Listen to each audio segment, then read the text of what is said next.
हरियाणा की हर अपडेट के लिए बेल आइकन दबाएं और सब्सक्राइब करें STV Haryana news.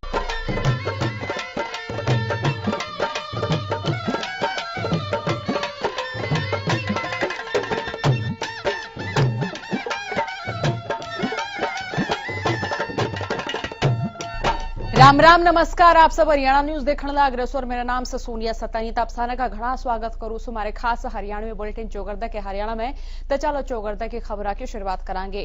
Deputy CM Dushyant Chautala Baroda उपचुनाव पर बोले उन्होंने कहा है कि बड़ौदा में उनके जो गठबंधन का जो प्रत्याशी उतारे से हैं यानी कि योगेश्वर दत्त जो उतारे से हैं उनकी ये जीत होगी। उन्होंने कहा कि बड़ौदा की सीट सरकार जीतेगी जहां बड़ौदा ने प्रदेश का विकास देखा से जो प्रदेश सरकार ने काम कराया से उन देखा से। डिप्टी सीएम ने कहा कि कांग्रेस चुनाव ने लेकर पूरी राड़ा तो बौखलाई उड़ से।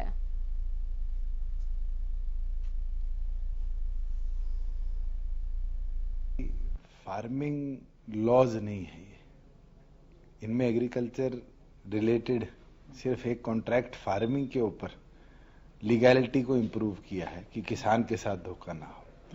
जहां होल्डिंग की बात है वहां पर ओपन मार्केट सिस्टम को हमने एक्सपैंड करने का काम किया है, होल्डिंग पावर लोगों की अनलिमिटेड करने का काम किया है।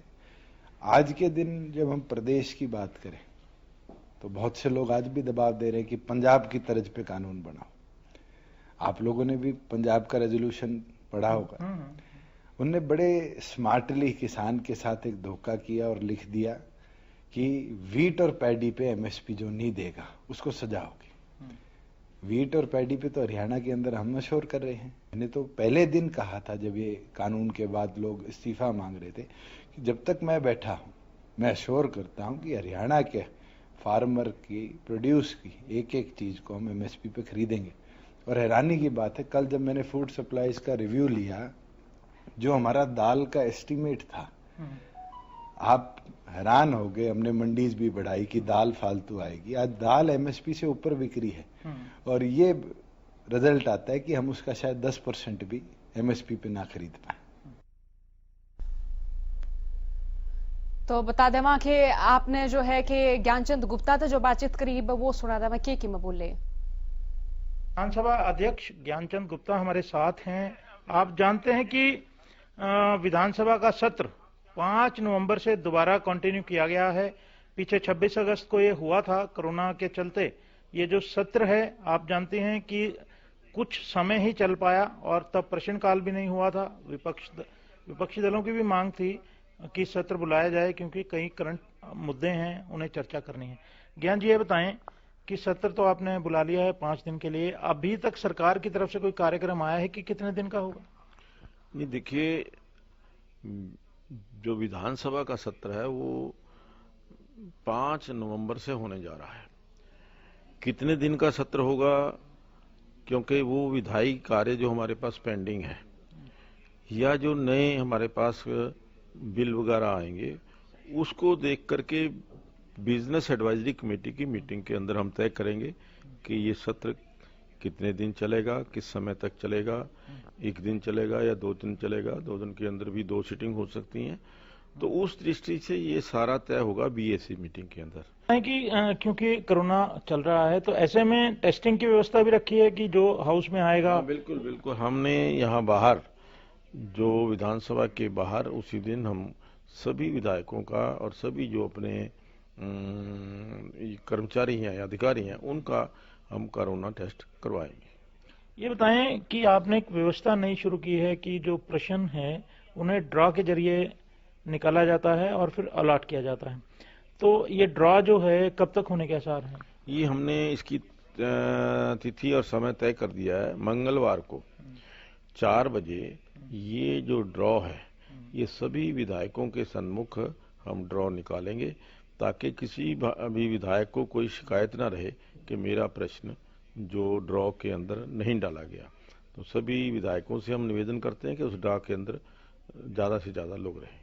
मंगलवार यानी 28 अक्टूबर 28 अक्टूबर को सायं 4 बजे। एक रमेश माफ करें राम कुमार गौतम ने इस्तीफा दिया है कमेटी से। एक तो ये किस कमेटी से उन्होंने इस्तीफा दिया है और माजरा क्या है, क्या कारण बताया है? नहीं, ये कोई मैं समझता हूं कि कमेटियों के अंदर सभी सदस्य जो हैं फेरबदल होता रहता है। कई सदस्यों की लाइकिंग होती है कि मुझे इस कमेटी के अंदर रहना है या इस कमेटी के अंदर नहीं रहना, ये मेरे रुचि का विषय नहीं है। तो उस दृष्टि से राम कुमार गौतम जी ने एक लिख करके दिया। वो कमेटी के सदस्य नहीं थे, कमेटी के स्पेशल इनवाइटी थे। उस स्पेशल इनवाइटी से उन्होंने छोड़ा है कि उन्होंने का कहना था कि मैं, क्योंकि जिस कमेटी का पहले सदस्य हूँ उसी कमेटी की मीटिंग उसी दिन है, नेक्स्ट डे है, और उसमें अगले दिन उसमें शामिल नहीं रह सकता, इसलिए कोई इसका मुझे रखने का फायदा नहीं है। एक और सदा सदाई विषय चलता है, हमेशा ऐसा रहता है जब भी सदन आता है, मतलब कार्रवाई आती है, सत्र आता है, तो अपोजिशन का एक स्पीकर पर आरोप रहता है कि उन्हें बोलने के लिए कम समय दिया गया। आप इन आरोपों से बचने के लिए ये 5 नवंबर को होने वाले सत्र में क्या करेंगे? नहीं, देखिए, पहले भी मेरा प्रयास रहा है, और ये तो मैं तो कहूंगा कि जो विरोधी पक्ष के लोग हैं, विधायक हैं, उन्होंने मुझे बधाई दी है कि पहली बार हमें एक ऐसा स्पीकर मिला जिसने हमें बोलने की इजाजत दी। और विशेष तौर पर क्योंकि हरियाणा विधानसभा के अंदर 42 नए पहली बार चुन करके आए हुए विधायक हैं। नए विधायकों को हमने जो बोलने का मौका है वो ज्यादा से ज्यादा दिया है, और उसके अंदर सत्ता पक्ष के भी, विपक्ष के भी। और मैं समझता हूं कि ये जो आरोप अक्सर लगता है, इसमें कोई किसी को शिकायत नहीं होगी, और मेरा प्रयास रहेगा कि सबको समय मिले, अपनी बात रखने का मौका मिले, और लेकिन वो मर्यादा के अंदर सम्मानजनक तरीके से वो अपनी बात रख सकें, और एक जो सदन की मर्यादा है वो बनी रहे। तो ये हैं ज्ञानचंद गुप्ता, विधानसभा अध्यक्ष, जो हमें बता रहे थे कि 5 नवंबर को होने वाले सत्र में 2 महत्वपूर्ण, बाकी विधायी कार्य तो चलते रहेंगे, लेकिन हरियाणा के स्वाभिमान के लिए जो 2 महत्वपूर्ण चीजें हैं वो होंगी। एक तो हरियाणा से पंजाब के जितने नाम यहाँ के कानूनों पर लगते हैं, एक्ट्स पर लगते हैं, वो हटाने का कवायद होगी। और दूसरा, जो पंजाब ने हरियाणा का 13% हिस्सा रख रखा है, आगे उस पर क्या करना है ये विधानसभा में, सदन में जो है डिस्कस किया जाएगा। हरियाणा न्यूज के लिए चंडीगढ़ से कैमरामैन संजय सिंह के साथ राकेश गुप्ता। आज गृह मंत्री अनिल विज ने पत्रकारों के बातचीत करी और बातचीत करके कई मुद्दों पर अपनी बात उन्हें धरी। आपने बता दें कि अनिल विज ने अम्बाला नगर काउंसिल के एक्सीएन विकास दीवान ने लंबित करने के मुद्दे पर जानकारी देते हुए बताया अकुन काम में देरी करने खातर निलंबित करा गया से। उन्होंने पानीपत के निगम आयुक्त भी सस्पेंड करने की सिफारिश करने के बाद विज ने पूरी राज्य से रिपोर्ट मांगी से। जानकारी दे दिया कि पानीपत के निगम आयुक्त पर आरोप है कि उन्होंने टैक्स कलेक्शन कम करा से। अनिल विज ने बिहार बीजेपी की ओर से अपने घोषणा पत्र में कोरोना की वैक्सीन मुफ्त देने के फैसले की भी तारीफ करी और बोले कि हरियाणा में कोरोना की दवाई मुफ्त देने के फैसले पर विचार करा जाएगा। उन्होंने पंजाब सरकार के कृषि कानूनों के खिलाफ प्रस्ताव पास करने के फैसले पर विजय वार करते हुए कहा कि ये कदम देश के संघीय ढांचे पर प्रहार है।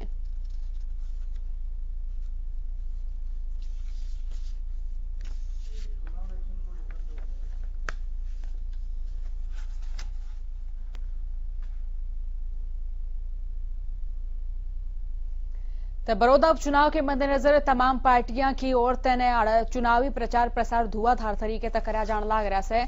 तो इससे बीच 3 अक्टूबर ने आपने बता दें कि माफ कीजिएगा 3 नवंबर ना आड़े वोटिंग होनी से, जिसने लेकर सारी पार्टियों ने अपना अपना चुनाव प्रचार शुरू कर दिया से। इस सिलसिले में नेता प्रतिपक्ष भूपेंद्र हुड्डा जनसभा करण में लाग रहे। आज बड़ौदा के उलाणा गांव में जनसभा के दौरान पूर्व सीएम ने बीजेपी सरकार पर जमकर वार करे। उन्होंने कहा कि सरकार जात पात की राजनीति करे से। कृषि कानून ने लेकर में बोले कि कानून किसानों के हित में नहीं से। उन्हें पंजाब सरकार का समर्थन करते हुए कहा कि अमरिंदर सरकार ने किसानों के भले खातिर प्रस्ताव पास करा, जिसमें एमएसपी तक कम रेट पे फसल खरीदने पर सजा दी जाएगी। मैंने 2007 में कानून बना दिया था हरियाणा में कि वह जो एमएसपी है उससे कम कोई भी खरीदेगा तो उसको पेनल्टी देनी पड़ेगी, गारंटी, ताकि किसान का नुकसान ना हो। आज तक है लागू, दूसरा कोई दूसरा काम रहा है, इससे नुकसान किसान के अहित का है, आज परिस्थिति का है। आज मेरे किसान का क्या हाल है? धान के भाव बिकता था, आज 4 रुपया है, 4 रुपया 1500-1600 जी, 1500 जी, आलू 9 रुपये से किलो बिके और अब 50 रुपये किलो रहती। पूरी पिटाई हो गए और नए कानून हो रहे, क्या आहिस्ता आहिस्ता एमएसपी कम हो जाएगी। 2 मंडी बना दी, 1 मंडी जाना, अब एमएसपी कह रहे देंगे, एक बाहर जो भी मर्जी भाव खरीदे किसानों, 3 कानून लेके आया, एक कानून और ले आओ, जो भी कोई एमएसपी से कम करते हो तो सजा का प्रावधान कर दो। पंजाब ने कर दिया, हरियाणा नहीं कर, हरियाणा करना, पंजाब में गलत कर दिया, केरल कर दिया, पंजाब में किसानों की लूट बंद कर दिया, तो किसानों की लूट करवा दो। कुछ बातें हैं वो गहराई से समझने की जरूरत है। ये जो उपचुनाव हुआ है ये कोई साधारण नहीं। ये बात तो ठीक है, बीजेपी वाले ये कह रहे हैं वो हमारी तो सरकार बनी हुई है, एक एमएलए के हालत जीत तो कोई फर्क नहीं पड़ता, लेकिन वो भूल जाते हैं कि ये इलाका ऐसा है, एक के एमएलए हालत जीत तो सरकार भी जाती है। कानून कृषि कानूना का विरोध अब रुकण का नाम नहीं लेने लाग रहा है। प्रदेश के तमाम जिला के किसान इन कानूना का विरोध करने लाग रहे हैं। तो इससे बीच हिसार में किसानों ने कृषि कानूना का विरोध करते हुए क्रांति मान पार्क में नारेबाजी करी। साथ ही किसानों ने सरकार तक कृषि कानून वापस लेने की मांग करी। प्रदर्शनकारी किसानों ने बताया कि वह इस मामले ने लेकर राष्ट्रपति के नाम जिला उपायुक्त तक ज्ञापन सौंपेंगे। बता दें कि कृषि कानून ने लेकर किसान संगठन और विपक्ष लगातार सरकार पर दबाव बनाने की कोशिश में लग रहा है।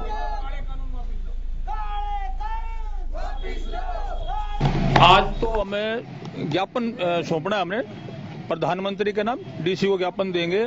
उसमें हमारी सबसे पहले तो जो अभी काले कानून 3 कानून जो किसान विरोधी पास किए गए हैं उनको वापस कराने के लिए ज्ञापन दिया जाएगा और स्वामीनाथन आयोग की रिपोर्ट लागू करने के लिए और किसान को पूर्ण कर्जा मुक्ति कराने के लिए।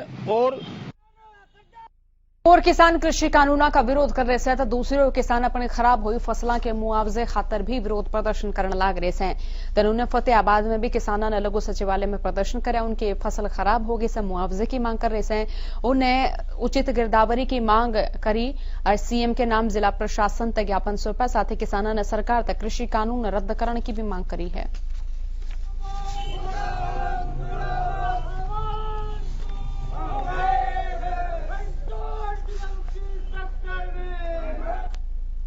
काफी परेशानियों के बाद भी अनाज मंडिया में किसानों ने राहत नहीं मिलने लग रही है। परेशानी और घनी खड़ी होने लग रही है। आपने बता दिया यो मामला लोहारू के उपमंडल के बहाल और ओबरा मंडिया का है, जब बाजरे की खरीद में भारी अनियमितताएं सामने आ रही है। बताया जा रहा है कि मंडिया में बाजरे की खरीद बिना सफाई करी जा रही है। साथ ही कहा जा रहा है कि ट्रैक्टर तक लाए गए बाजरे ने 80 सरकारी बैगा में भरने लग रहे हैं। जब इस मामले पर खरीद अधिकारी और मार्केट कमेटी के अधिकारी से पूछा गया तब वे एक दूसरे पर जिम्मेदारी थोपते हुए नजर आए। आरोप लगाए जा रहे हैं कि अधिकारी और आड़तियों के बीच में 60 गांठ की वजह से सारे नियम हवा में उड़ाए जा रहे हैं।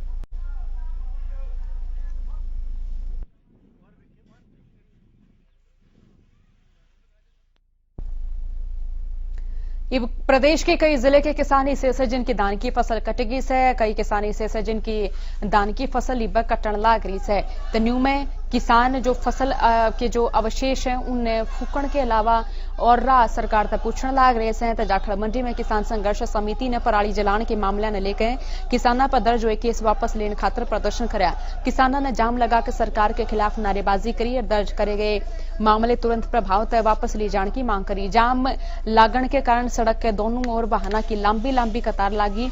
सूचना मिलने पर जाखड़ के नायब तहसीलदार पुलिसकर्मी मौके पर पहुंचे। प्रदर्शन के दौरान किसानों ने भी चेतावनी दी कि जब तक प्रशासन उनकी मांग पूरी नहीं करता जब तक उनका धरना न्यू जारी रहेगा। हमारा किसानों ने जाम लगाया है जी। जाखड़ ब्लॉक के बहुत से गांवों से किसान जहाँ इकट्ठे हो चुके हैं, माताएं बहनें और किसान मजदूर वर्ग के सभी साथी जहाँ पहुँच चुके हैं। जो हमारे किसानों के ऊपर जबरन पराली जलाने के मुद्दे के ऊपर जो केस डाले जा रहे हैं उनको रद्द कराने की मांग के लेकर हमारा धरना है।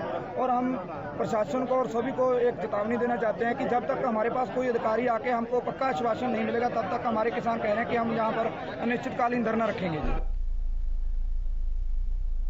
हमारे इस बुलेटिन में खबर और भी आगे बढ़ लिया। जुकरा अपने बेरा से के धान की फसल की खरीद मंडिया में चालन लाग रही से इससे बीच कई ढाल के अनियमितताएं विषय में आने लग रही है। कालावली के एक शेलर में यूपी के कई ट्राले धान भरकाए, जिसकी सूचना किसान यूनियन ने मिलते ही यूनियन के लोग किसान नेता गुरदास सिंह की अगुवाई में शेलर में पहुंच गए, जिस पर शेलर संचालक संजीव बंसल ने नाराजगी जताई। किसान ने तक कि वह सरकारी खरीद नहीं करा रही से, या तो उनकी निजी खरीद है। इस दौरान संजीव बंसल ने पुलिस से शिकायत दी तो उस टाइम पुलिस थाना पर भाई राजेंद्र सिंह मौके पर पहुंच गए, लेकिन जो करे किसाना ने यूपी ताई और ट्राले के कागजा की कॉपी दिखाने की बात कही तो कागजा में दोनों बिला पर गाड़ी का नंबर नहरा नहरा था। पूरे मामले में शेलर के संचालक संजीव बंसल ने कहा कि वो अपनी निजी खरीद कर रहा है, वह खरीद सके से, लेकिन कुछ लोग धक्के तय शेलर में आ गए।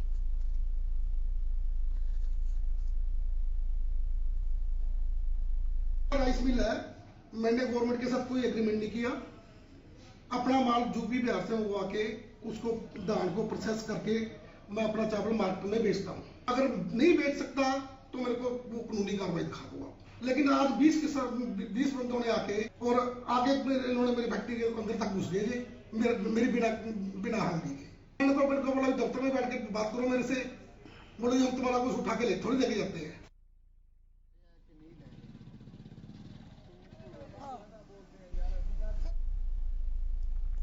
किसान आंदोलन न लेकर रेलगाड़ी भी लगातार बंद होने लग रही है। कई सेरा है जड़ा उड़े किसान बैठे से और ये फिर कई रेलों के शेड्यूल बदलने पड़ रहे हैं, जिससे यात्रियों ने निराशा हो रही है। एक बार फिर तय रेलवे ने 4 अक्टूबर तक पंजाब में जाने वाली सारी पैसेंजर ट्रेन रद्द करनी पड़ी थी, तो अब फिर 4 नवंबर तक ट्रेन के पहिए रुक गए से। अंबाला रेलवे स्टेशन के डायरेक्टर ने बताया से अब पंजाब में चल रहे किसानों के प्रदर्शन ने देखते हुए ट्रेन का जो टाइम से वो एक बार फिर से बदल दिया है और पंजाब तय आने वाली और जाने वाली सारी ट्रेन रद्द कर दी से। सिर्फ सामान पहुंचाने वाली ट्रेन ने पंजाब जारी से, बाकी ट्रेन अंबाला में रद्द कर दी से। अभी पंजाब साइड में कोई भी गाड़ी अलाउ नहीं की गई है। सभी गाड़ियां जो हैं वो कैंसिल कर दी गई हैं 4 तारीख तक, जब तक इनका भी गुड्स की ही गाड़ियां अलाउ की हैं किसान यूनियन ने। तो उसकी वजह से वही जो पुराना हमारे जितनी गाड़ियां आ रही थी उतने ही अंबाला आ रही हैं, टर्मिनेट हो रही हैं और वापस जा रही हैं। और मैंने जैसे आपको पहले कहा कि गुड्स ट्रेन सिर्फ जा रही हैं, बाकी कोई भी पैसेंजर कैरिंग ट्रेन पंजाब को नहीं जा रही है।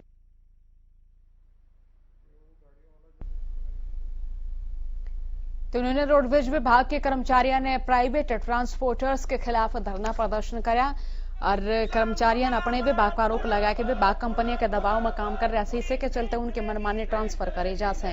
प्रदर्शनकारियों का कहना है कि प्राइवेट ट्रांसपोर्टर ने लाभ पहुंचाने खातिर जीएम कर्मचारियों की गिला गलत व्यवहार करने से इसके विरोध में आज प्रदर्शन करा गया और महाप्रबंधन हरियाणा राज्य परिवहन के नाम ज्ञापन जीएम रोडवेज से सौंपा गया।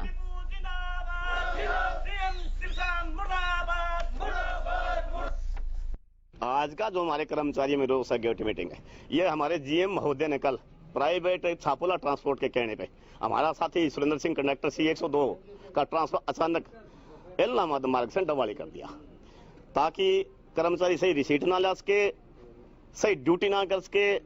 इसके लेके प्राइवेटों को फायदा देने के लिए जीएम महोदय ने प्राइवेट ट्रांसपोर्ट के कहने से कर्मचारियों का उत्पीड़न कर रहे हैं। पहले भी हमारे राम कुमार जी इंचार्ज से इलाहाबाद, उनका ट्रांसफर उसी ट्रांसपोर्ट के कहने से, मालिक के कहने से इंस्पेक्टर का कर दिया था दूर। आज हम इसी कड़ी में इकट्ठे हैं और जीएम साहब को एक नोटिस भी दिया है।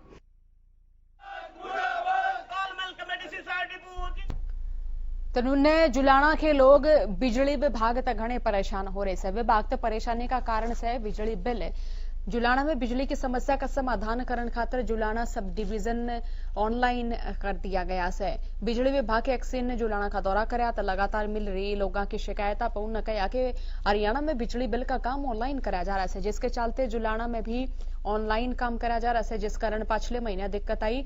एक्सीन श्यामवीर सैनी ने बताया कि जुलाना में बिजली विभाग ने लेकर काफी समस्याएं आ रही थी, जिसके चलते जुलाना में फीडर का भी निरीक्षण कराया गया और उनकी समस्या दूर करी गई। बिजली बिलों की समस्या पर पिछले लंबे टाइम तक लोग परेशान थे, जिसके कारण जुलाना का जो काम से ऑनलाइन करना था, लेकिन ये जुलाना सब डिवीजन के बिजली के बिल ऑनलाइन करे जा चुके हैं।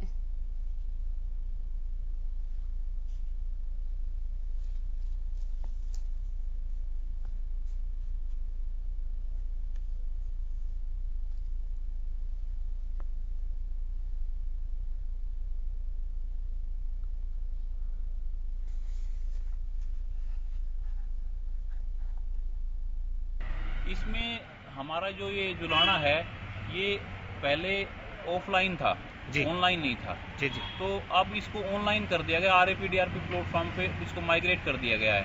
तो इसमें कुछ दिक्कतें रही हैं कि माइग्रेशन के टाइम में दिक्कत होती है कि सारा बिलिंग एक सॉफ्टवेयर से दूसरे सॉफ्टवेयर में जाती है, तो उसमें बिल कुछ डिले हो गए थे, लेकिन अब बिल आने हो गए, चालू हो गए और अब किसी को दिक्कत नहीं आएगी। हर आदमी अपने बिल को ऑनलाइन देख सकेगा, ऑनलाइन पेमेंट कर सकेगा। तो हमारे इस बुलेटिन में आज तक इतनी खबर से देखते रहिए थारापणा चैनल हरियाणा न्यूज। राम राम सारा ने।